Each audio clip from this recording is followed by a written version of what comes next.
하나님의 말씀 레위기 19장입니다. 레위기 19장 1절부터 3절까지만 보겠습니다. 레위기 19장 1절부터 3절까지 우리 함께 합독하겠습니다. 여호와께서 모세에게 말씀하여 이르시되 너는 이스라엘 자손의 온 회중에게 말하여 이르라. 너희는 거룩하라. 이는 나 여호와 너희 하나님이 거룩함이니라. 너희 각 사람은 부모를 경외하고 나의 안식일을 지키라. 나는 너희의 하나님 여호와이니라. 아멘. 레위기는 17장부터 후반전입니다. 16장까지는 주로 제사를 통해서 하나님께 나아가는 방법에 대해서 말씀하셨고요. 그래서 주로 제사장들에게 주시는 말씀들이 많았습니다.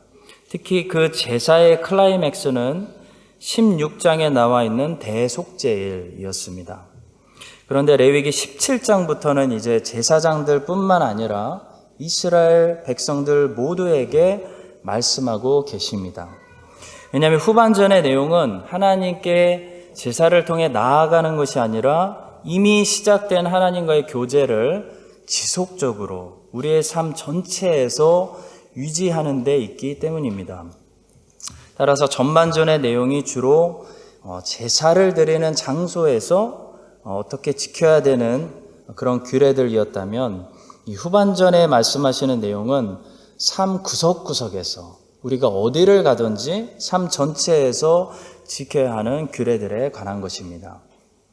삶 전체에서 거룩하게 살아야 하는 이 하나님의 백성들은 제일 먼저 우상 숭배부터 멀리해야 했습니다. 그리고 다른 사람들의 생명을 소중히 여기며 피를 먹지 말라라는 규례를 통해 다른 사람들의 생명을 존중하며 살인하지 말아야 했습니다. 그것이 17장의 내용이었습니다. 그리고 지난주에 살펴본 18장에서는 간음하지 말고 성적으로 깨끗하게 살라고 말씀하셨습니다. 그러니까 10계명하고 굉장히 비슷하게 지금 말씀이 나가고 있는 겁니다. 우상 숭배하지 말아라, 살인하지 말아라, 간음하지 말아라. 이런 말씀들입니다. 이제 오늘은 그 다음 이야기인데요. 이 19장은 이스라엘 백성들이 거룩하게 살기 위해서 지켜야 할 여러 가지 다양한 규례들에 대해서 말씀하고 있습니다. 너무나 다양하고 많은 규례들을 주시고 있기 때문에 하나하나 다 다를 수는 없고요. 제가 판단할 때 이 장에서 말씀하고 있는 이 핵심 내용이 무엇인지 잘 정리해서 오늘 세 가지만 나누도록 하겠습니다. 자, 첫 번째로 오늘 본문을 통해서 우리는 하나님의 말씀을, 이런 말씀들을 우리가 지키려면 먼저 하나님을 알아야 된다는 사실을 다시 배우게 됩니다. 레위기 19장에서 제일 많이 반복되는 말이 있는데요. 바로 나는 여호와니라. 나는 여호와다 라는 말씀입니다. 3절, 4절, 10절, 12절, 16절, 25절, 31절, 32절 그리고 37절에서 하나님께서는 계속 반복해서 나는 여호와다, 내가 여호와다 라고 말씀하고 있습니다. 이게 무슨 뜻일까요? 하나님을 바라보라 라는 것입니다. 하나님을 알면 하나님 말씀을 지킬 수 있게 된다는 것입니다. 하나님의 말씀을 지킬 수 있는 힘이 우리의 노력에서 나오는 것이 아니라 하나님이 누구라는 사실 속에서 나온다는 것입니다. 기독교는 그래서 종교가 아닙니다. 왜냐하면 기독교는 세상 모든 종교들과 완전히 반대의 다른 메시지를 주고 있기 때문입니다. 세상의 모든 종교들은요, 어떤 의식이나 규례를 만들어 놓고 룰을 만들어 놓고 인간에게 그것을 지키라고 요구합니다. 그리고 지키면 어떤 무언가를 약속합니다. 물론 그 약속은 거짓말입니다. 다 지켜도 종교는 절대로 약속한 것을 주지도 않고 줄 수 있는 능력도 없습니다. 그러나 기독교는 절대로 어떤 의식과 규례를 만들어 놓고 인간에게 인간의 능력으로 그것을 지키라고 말씀하지 않습니다. 왜냐하면 기독교는 인간이 전적으로 부패했기 때문에 그것을 지킬 수 없다고 말하고 있기 때문입니다. 따라서 기독교는 다른 방법으로 그것을 지켜야 한다고 가르쳐 줍니다. 그 다른 방법이 무엇입니까?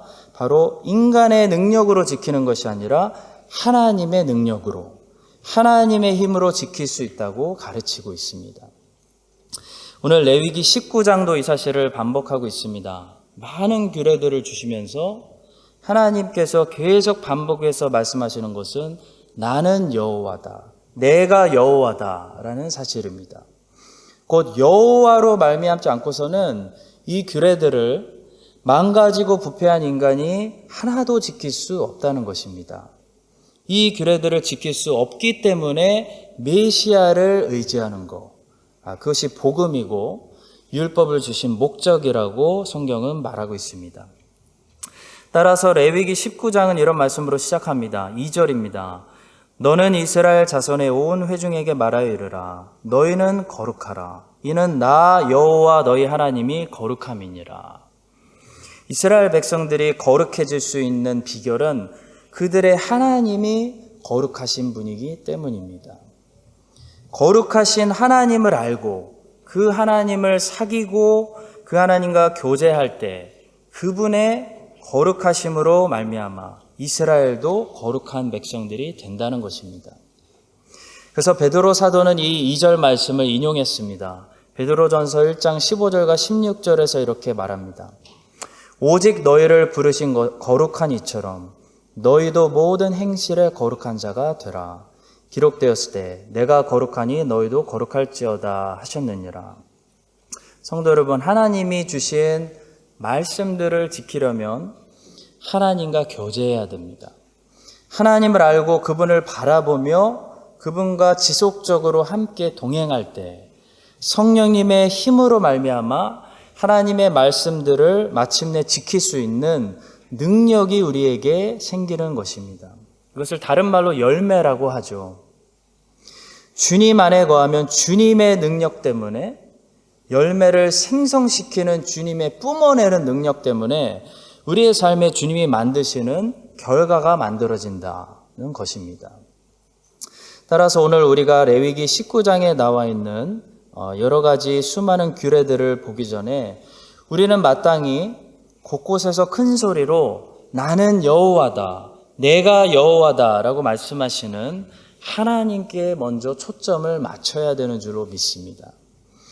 세상의 법들은 그것을 잘 지키려고 많이 노력하는 사람들이 많이 지킬 수 있습니다. 그러나 하나님의 법은 그것을 잘 지키려고 많이 노력하는 사람이 아니라 하나님을 많이 바라보는 사람들이 지킬 수 있습니다. 하나님의 법은 오히려 그것을 잘 지키려고 노력하는 사람일수록 더 못 지키게 됩니다. 왜냐하면 이유가 있습니다. 우리의 상태가 전적으로 부패하고 타락한 상태이기 때문입니다. 바울이 얘기했습니다. 내가 원하는 바 선은 하지 아니하고 도리어 원치 아니하는 바 악은 행하는도다. 그러니까 중세시대에 수도원주의를 따랐던 사람들처럼 내가 의지를 발휘해서 하나님 말씀을 지키려고 하면 할수록 더 하나님 말씀을 지키지 못하고 반대로 더 죄를 많이 짓는 우리의 모습을 발견할 수밖에 없다는 겁니다. 왜냐하면 우리 안에 있는 죄가 그렇게 만들기 때문입니다. 그래서 사도 바울은 계속해서 이렇게 고백했습니다. 만일 내가 원치 아니하는 그것을 하면 이를 행하는 자가 내가 아니요 내 속에 거하는 죄니라. 따라서 수도원주의에서 가르치는 것처럼 우리의 의지를 사용해서, 여러분들의 의지를 사용해서 우리의 노력으로 하나님의 말씀을 지켜보겠다고 하는 것은 오히려 더 많은 죄를 짓게 되는 결과만 낳게 됩니다. 그것이 수도원주의 천년 역사가 우리에게 가르쳐주는 레슨입니다. 따라서 전적으로 부패한 죄인이 하나님의 말씀을 지킬 수 있는 유일한 방법은 오직 주님이 성경을 통해 가르쳐 주신 방법밖에 없습니다. 바로 나의 안에 거하라입니다. 주님 안에 거하는 것입니다.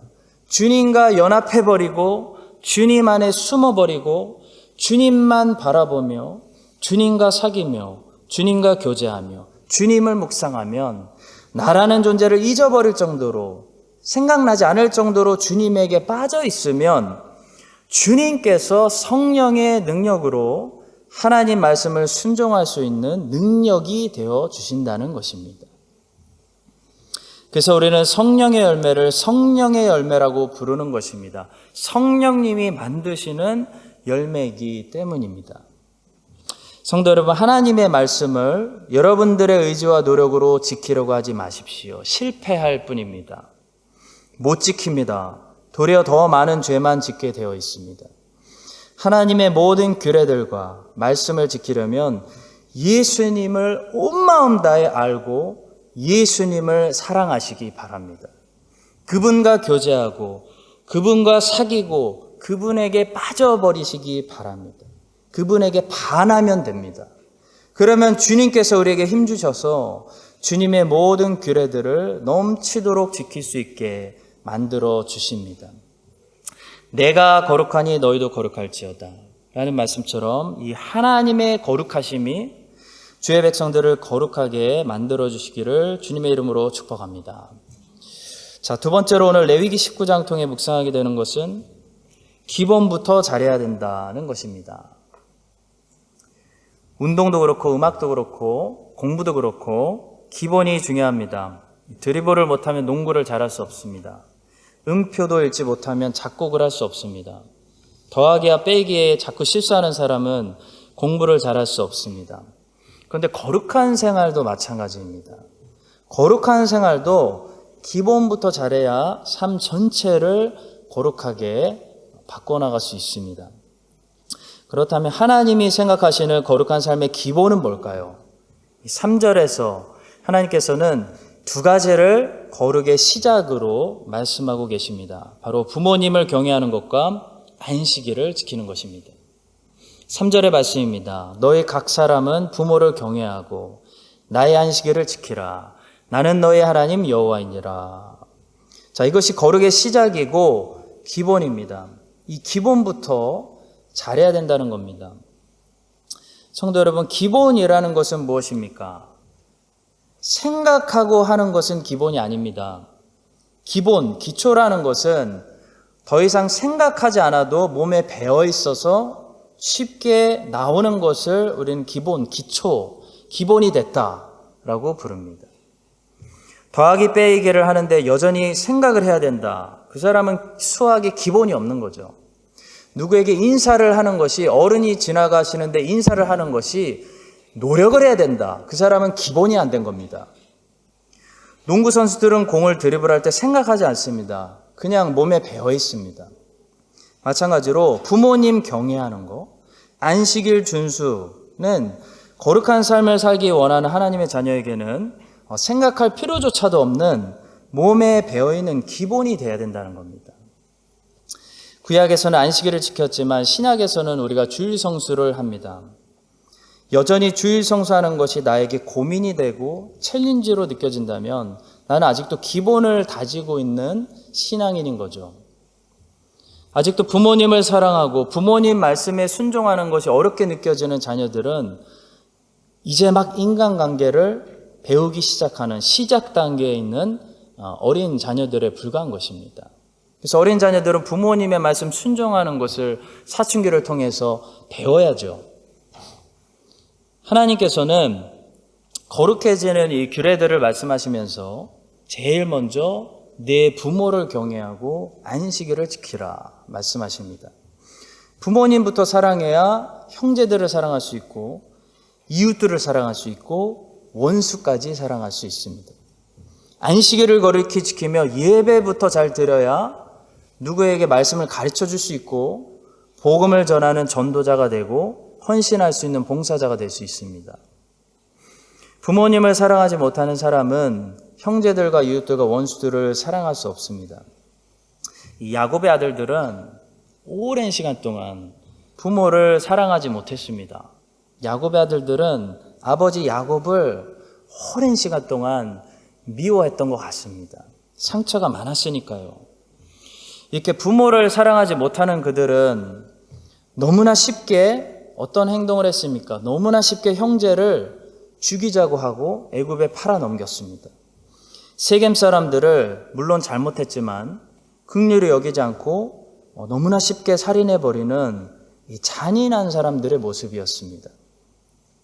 여러분, 부모에게 사랑을 받지 못하거나 부모에게 상처가 있어서 부모님조차도 증오하고 사랑하지 못하는 사람들의 특징이 무엇인지 아십니까? 너무나 쉽게 다른 사람들을 해칠 수 있다는 겁니다. 다른 사람들에게 큰 고통 주는 것을 어려워하지 않는다는 겁니다. 반면에 부모님께 사랑을 많이 받고 부모님을 사랑하며 부모와 관계가 좋은 자녀들에게 두드러지는 특징이 있는데요. 그게 무엇입니까? 자기에게 잘못한 사람들을 쉽게 용서할 수 있는 용서의 능력이 그들 안에 있다는 겁니다. 부모님과 관계가 좋은 애들은요, 마음에 여유가 있습니다. 그래서 용서를 잘합니다. 요셉은 하나님 아버지의 사랑과 아버지 야곱의 사랑을 많이 받고 살았습니다. 그래서 요셉에게는 어떤 능력이 있었죠? 용서할 수 있는 능력이 있었습니다. 보디발도 용서하고 술 맡은 관원장도 용서하고 형들도 용서할 수 있는 능력이 있었습니다. 성도 여러분, 부모와 관계가 좋은 사람은 형제들하고도 관계가 좋고 이웃들하고도 관계가 좋고 자신에게 해를 끼친 원수들까지도 용서할 수 있습니다. 자, 왜 그럴까요? 모든 인간관계의 시작이 부모와의 관계부터 시작되기 때문입니다. 부모와의 관계가 모든 인간관계의 기본이 됩니다.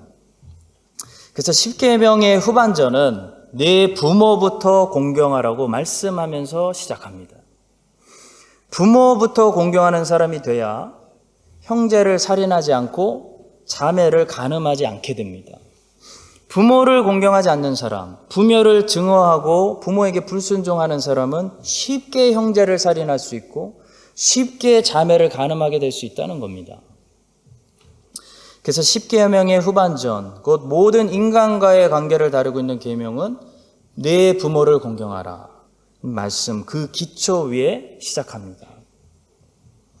예수님께서도 부모에게 순종하셨고 십자가에서 7마디를 남기셨는데요. 그것을 가상칠언이라고 부릅니다. 그 중에 세 번째 말씀이 무엇이었습니까? 사랑하는 제자를 보시면서 내 어머니다. 내가 이제부터 모셔야 한다라는 말씀이었습니다. 우리 주님은 십자가에서 돌아가시는 그 순간에도 어머니 마리아를 생각하시는 그런 본이 되는 모습을 우리에게 보여주셨습니다. 성도 여러분, 모든 인간관계의 기본은 부모 경외로부터 시작합니다. 이 성경의 기본 원리입니다. 또 모든 영적인 신앙생활의 기본은 안식일 지키는 것, 오늘 말로 주일 성수와 예배로부터 시작합니다. 예배 드리는 것이 기본이 되지 않은 사람은 아무것도 할 수 없습니다. 주일 예배를 하나님께 성공적으로 드리지 못하는 사람이 주일학교에서 아이들을 가르칠 수 없고 선교제에 가는 것은 불가능합니다. 주님은 주일 성수를 우리에게 최소라고 말씀하시고 기본이라고 말씀하십니다. 그것을 대단한 것으로 말씀하고 계시지 않습니다. 오늘 하나님께서는 우리들에게 기본이 튼튼해야 그 이상의 다른 많은 말씀들도 지킬 수 있다고 가르쳐 주십니다. 여러분과 저의 기본이 더 튼튼해져서 하나님의 말씀을 더 많이 지키며 기본 이상의 거룩한 삶을 살아갈 수 있게 되기를 주님의 이름으로 축복합니다.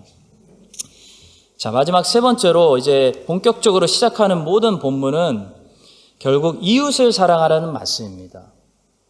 5절부터 시작하는 본문은 이웃을 사랑하라고 말씀하면서 우리의 이웃이 누구인지를 조목조목 가르쳐주고 있습니다. 하나님의 거룩한 백성으로 우리가 산다는 것은 결국은 세상 사람들이 사랑하지 못하는 놀라운 사랑을 세상에 보여줌으로써 사랑이신 하나님을 세상에 드러낸다는 것입니다. 자, 주님은 본문에서 우리의 이웃이 누구인지, 우리가 사랑해야 되고 우리가 사랑의 대상에 반드시 놓치면 안 되는 사람들이 누구인지를 말씀해 주고 있습니다. 저는 모두 네 부류로 정리해 보았는데요. 보시면서 혹시 내가 외면하고 있는 어떤 부류의 사람들이 있다면 이 사람들도 내가 사랑해야 되는 나의 이웃이구나 라는 사실을 오늘 말씀을 통해서 다시 한번 깨닫게 되는 그런 깨달음이 우리 모두에게 있게 되기를 바랍니다. 먼저 첫 번째로 우리의 이웃은 가난한 사람들입니다. 자, 9절과 10절은 가난한 사람들을 배려해야 되며 그들을 배려할 수 있는 구체적인 그 당시 방법까지 가르쳐주고 있습니다. 9절과 10절 제가 한번 읽어보겠습니다. 너희가 너희의 땅에서 곡식을 거둘 때, 자, 가난한 자들 도와주는 방법입니다. 곡식을 거둘 때 너는 밭 모퉁이까지 다 거두지 말고 내 떨어진 이삭도 줍지 말며, 그러니까 떨어뜨렸으면 다시 줍지 말라는 겁니다. 놔두라는 겁니다. 내 포도원의 열매를 다 따지 말며 내 포도원에 떨어진 열매도 줍지 말고 가난한 사람과 거류민을 위하여 버려두라. 나는 너희 하나님 여호와이니라. 아시겠죠? 가난한 사람들을 위해서 싹쓸이 해가지 말고 열매를 메뚜기처럼 다 따버리지 말고 어느 정도 남겨두라는 겁니다. 따다가 미끄러져서 놓쳤으면 놔두라는 겁니다. 자, 보아스와 룻의 이야기가 생각나게 하는 말씀이죠. 자, 보아스는 어떤 사람이었습니까? 보아스는 가난한 사람들에게 정말 하나님이 원하시는, 하나님이 기뻐하시는 마음을 품고 있었던 멋진 사람이었습니다.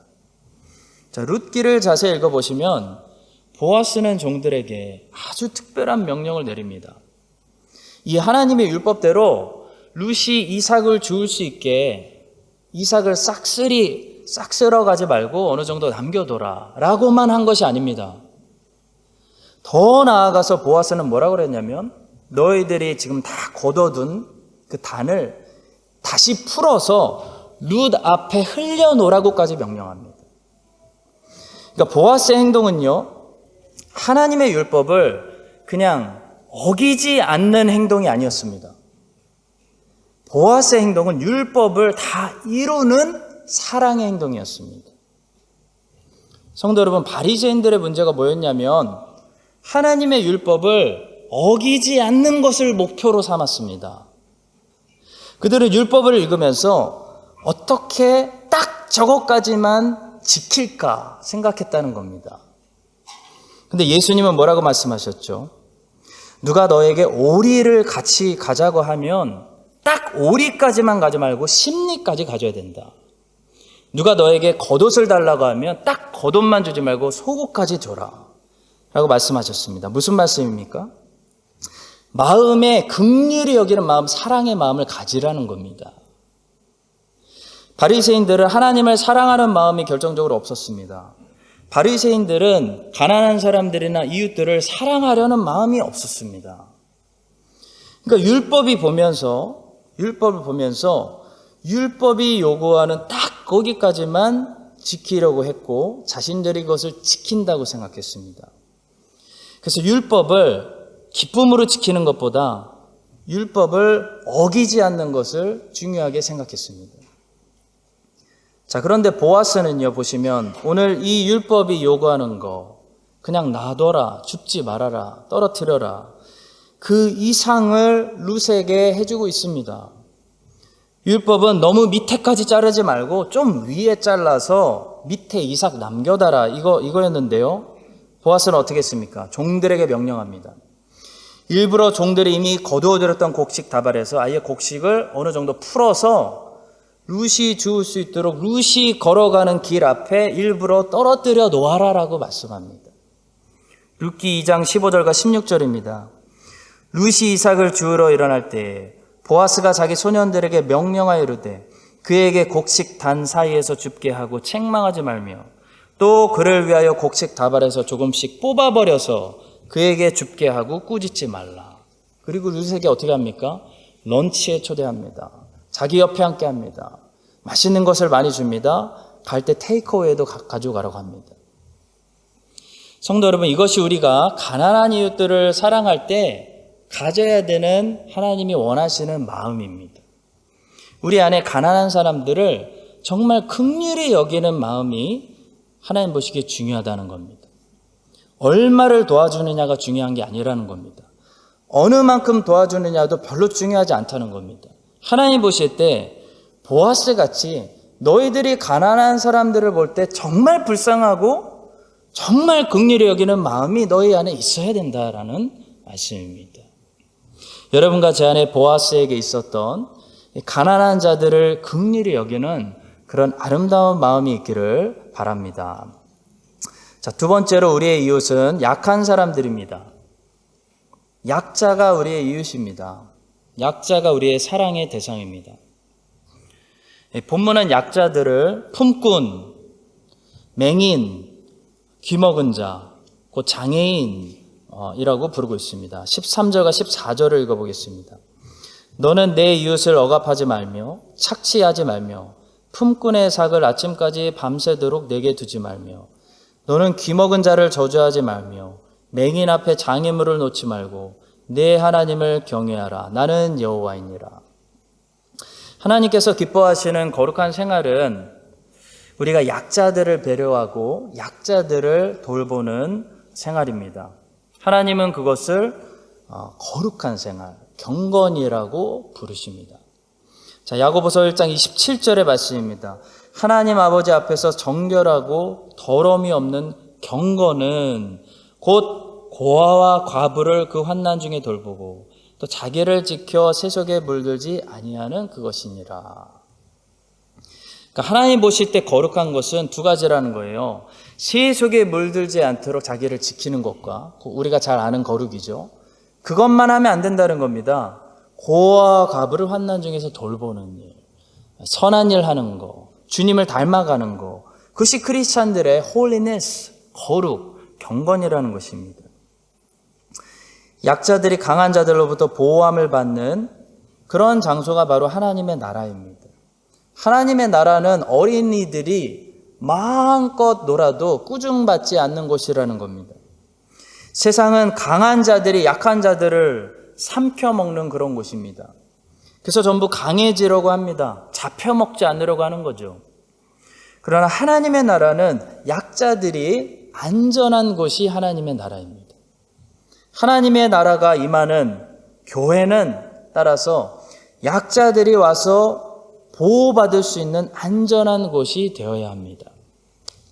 과부들과 고아들이 뒷전이 되면 안 된다는 것입니다. 장애인들이 세상에서는 무시를 당하다가도 교회에 오면 안전을 받는 곳이 교회가 되어야 합니다. 우리 교회는 얼마나 약자들이 안전히 나올 수 있는 그런 교회일까요? 말씀을 준비하면서 한번 묵상해 봤습니다. 혹시 우리 교회는 강한 자들이 안전하고 약한 자들이 불안에 떨어야 하는 그런 살벌한 것은 아닐까? 그냥 제가 혼자 묵상해 봤습니다. 하나님의 나라는요, 약한 자들이 안전한 나라입니다. 여러분과 제가 함께 노력해서 더욱더 우리 교회가 어린아이들이 안전하고 장애인들이 안전하고 과부와 고아들이 외롭지 않은 세상에서 무시당하는 약자들이 인정받고 기회가 받고 하나님의 격려를 받는 그런 하나님 나라가 임하는 교회가 될 수 있기를 주님의 이름으로 축원합니다. 자, 세 번째로 우리의 이웃은 노인들입니다. 32절의 말씀입니다. 너는 센 머리 앞에서 일어서고 노인의 얼굴을 공경하며 내 하나님을 경외하라. 나는 여호와이니라. 하나님을 경외하는 방법 중에 하나가 노인을 공경하는 거라는 것입니다. 성경은 흰머리의 노인들을 공경하라고 여러 군데서 가르치고 있습니다. 잠언 16장 31절 백발은 영화의 면류관이라 공의로운 길에서 얻으리라. 흰머리는 까맣게 염색을 해서 감추어야 하는 부끄러운 어떤 것이 아니라 영화의 면류관이라는 것입니다. 흰머리가 생긴다는 것은 그만큼 긴 세월 동안 인생을 버티고 싸웠다는 증거입니다. 따라서 그 자체만으로도 영화로운 면류관을 쓸 자격이 있다는 것입니다. 잠언 20장 29절 젊은 자의 영화는 그의 힘이요 늙은 자의 아름다움은 백발이니라. 젊은이들에게는 넘치는 힘이 있다면 힘도 중요하죠. 힘은 젊은이들의 자랑입니다. 늙은이들에게는 자랑할 수 있는 흰머리가 있다는 겁니다.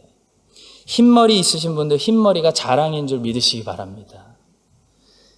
이사야 선지자는 이사야 3장에서 어떤 한 사회가 멸망하기 일보 직전의 상황을 설명합니다. 사회가 망하려면 이렇다라고 설명하는 건데 그 특징 중에 하나가 노인이 공경받지 못하는 사회, 그런 사회는 벼랑 끝에 있는 사회다라고 말했습니다. 백성이 서로 학대하며 각기 이웃을 잔해하며 아이가 노인에게 비천한 자가 존귀한 자에게 교만할 것이며 아이가 노인들을 무시하고 교만하게 행하는 사회가 이제 멸망당하기 직전에 있는 다 무너진 사회라는 것입니다. 성도 여러분, 우리가 살고 있는 이 뉴질랜드는 제가 볼 때 노인들을 잘 공경하는 그런 사회 같습니다. 하물며 하나님의 나라가 더 확실히 드러나야 되는 교회 안에서 노인들이 공경받지 못한다면 우리는 얼마나 하나님께 책망받을 것이 많이 있겠습니까? 하나님의 교회는 어린이들을 무시하고 젊은이들에게 무관심하면 안 되지만 똑같이 노인들을 무관심해서도 안 됩니다. 노인들을 얼마나 잘 사랑과 공경으로 품느냐에 따라서 그 교회의 품격이 드러납니다. 우리 교회 이민교회 30년입니다. 이제 우리 교회 주역이었던 분들께서 많이 노인들이 돼가고 계십니다. 이것은 단지 도덕적인 문제가 아니라 하나님의 말씀이기 때문에 우리가 거룩한 백성들이 되기 위해서 우리 크라이스트 찬인 장로교회가 앞으로도 노인들을 잘 사랑으로 공경하는 그런 아름다운 교회, 모든 세대에게 골고루 사역이 이루어지는 교회 될 수 있기를 주님의 이름으로 축복합니다. 자, 마지막 네 번째로 우리의 이웃은 외국인과 타국인도 우리의 이웃입니다. 자, 33절과 34절입니다. 거류민이 너희의 땅에 거류하여 함께 있거든 너희는 그를 학대하지 말고 너희와 함께 있는 거류민을 너희 중에서 나은 자같이 여기며 자기같이 사랑하라. 너희도 애굽 땅에서 거류민이 되었었느니라. 나는 너희 하나님 여호와이니라. 자, 손님으로 우리 땅에 와 있는 외국인들 잘 대접하라는 말씀입니다. 제가 시드니에 있을 때 어떤 뉴스를 보고 굉장히 화가 난 적이 있었습니다. 고발하려고 했습니다. 당시 호주에서 이 헤어드레서가 되면 영주권을 잘 줬기 때문에 한국에서 헤어 디자이너 공부를 하러 호주로 워킹 홀리데이 온 젊은이들이 많이 있었습니다. 막 압구정동에서도 오시고 막 실력 있는 분들이 많이 오셨습니다. 자, 그런데 그들이 이 헤어 디자이너 코스를 졸업하려면 반드시 몇 시간 이상 이 필드에서 경력을 쌓아야 되는데요. 이분들이 영어도 안 되고 하니까 한국 사람들이 경영하는 숍에서 많이 일했습니다. 근데 물론 모든 분들이 그렇게 하지는 않았겠지만 몇몇 아주 악질 같은 이 사장들이 이 워홀 청년들을 무시하고 그들에게 1시간에 5불도 안 되는 시급을 주면서 아니면 돈을 받으면서, 그러니까 일하는 사람이 돈을 내고 일하는 겁니다. 경력을 쌓기 위해서. 불법이죠. 그들을 부려먹고 있다는 그런 뉴스를 제가 본 적이 있습니다. 더욱이 화가 나는 것은 그런 숍을 경영하는 분들이 교회 다니는 이민자분들이었다는 것입니다. 교회 다니는 분들이 불법으로 시급을 제대로 주지 않을 뿐더러 자기도 한때는 타국인이었으면서 이 타국인들을 영주권 없다고 무시하는 거죠. 타국인들을 같은 한국 사람들끼리, 더욱이 같은 크리스천들끼리 따뜻하게 배려해 주지 못할 망정 부려먹고 있는 그런 안타까운 모습들을 보면서 참 화가 많이 났었습니다. 사랑하는 성도 여러분, 이런 뉴스들이 다시는 들리지 않고 이런 부끄러운 일들이 우리 자녀들 세대에서는 감히 상상할 수도 없는 일들이 될 수 있기를 정말 소망합니다. 주님은 너희가 거류민이 되었던 때를 기억하라고 말씀하고 있습니다. 거류민들을 자기같이 사랑하라고 말씀합니다. 성도 여러분, 우리 교회도 지금 현재 한국에서 오신 지 한 달도 안 되는 분도 계십니다. 딱 한 달 된 분도 계십니다. 외국 분들도 몇 분 계십니다. 앞으로 외국 분들도 우리 교회에 많이 오셔야 되겠습니다. 자, 그런 분들이 우리 교회에 오셔서 한국 사람의 어떤 것을 느끼는 것이 아니라 크리스찬 공동체를 느끼고 하나님의 나라를 맛보고, 하나님의 나라는 이런 곳이구나. 거류민들이, 외국인들이, 타국인들이 따뜻하게 웰컴받고 안전하게 무시당하지 않을 수 있는 곳이구나 라는 것을 느끼고, 따뜻하게 품어주시고 그들을 맞아주시는 이 하나님 아버지의 따뜻한 사랑을 느낄 수 있는 그런 좋은 교회로 계속해서 우리 교회가 성장할 수 있도록 있기를 주님의 이름으로 간절히 축원합니다.